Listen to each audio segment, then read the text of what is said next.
everyone, welcome to Sharon Sews. I'm Sharon. I'm really happy that you're here. I have a quick tip for you today. Since it's Tuesday, we're going to call it Quick Tip Tuesday. That took me a while to get that. Today, I'm going to show you how when you are applying interfacing to a facing, you can get a nice clean finish on that edge without turning it under and stitching by 1/4 inch or using your serger.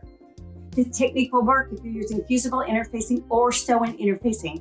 And be sure to stick around to the end because I will show you the pattern that I first learned this in. It's a vintage pattern from the 70s, as well as a blouse that I use this technique on.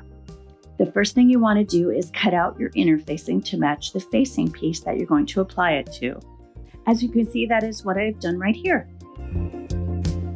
Place the right side of the interfacing against the right side of the facing. Now the right side is going to be the non-bumpy side, the non-fusible side. Be careful that you get this correct. If you want, go ahead and put pins in place to help you with stitching. Now you're going to stitch it in place, the interfacing to the facing. Use a narrow seam allowance. Keep it under 1/4 inch.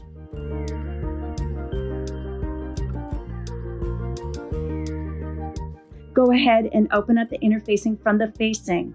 Use your finger to press the seam open just very gently. Of course, you don't want to use an iron because then that would set the fusible interfacing. You can always use a seam roller if you prefer. Here you can see that seam allowance gently pressed open. The next step is to take the interfacing and gently roll it to the other side. You're going to have just a tiny little bit of the fabric facing. Here you can see a little bit of that fabric showing.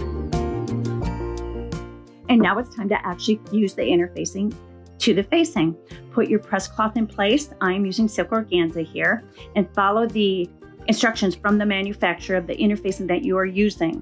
You can see that I am not ironing back and forth. I am lifting my iron up and pressing it back down and giving it pressure. And there you have a beautifully finished interface and facing in one step. You did not have to turn it under and stitch. You did not have to serge that edge.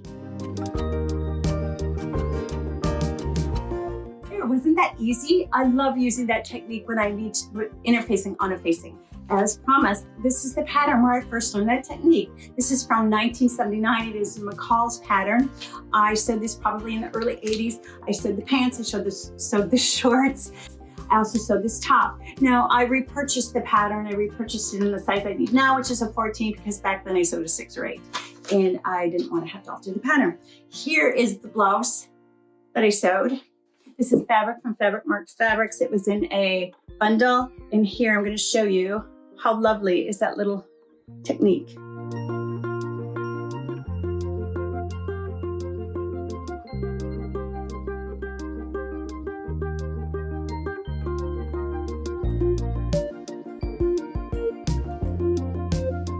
Another quick tip.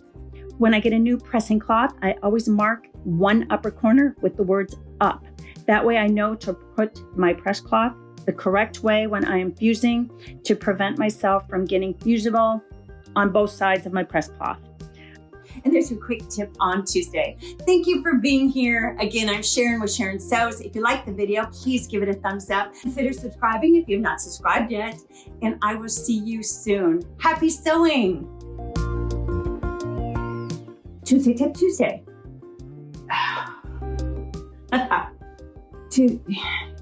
Quick tip Tuesday. I did it. Quick tip Tuesday. Oh goodness. Blah, blah, blah, blah, blah. Okay. Loosen up, loosen up, loosen up. You can get the words out. You can do it. So today I'm going to show you how when you are applying interfacing to a facing, you get a nice. Consider subscribing if you have not subscribed. That way you will not miss future videos. And I said that kind of wrong. Testing to see if my head is cut off.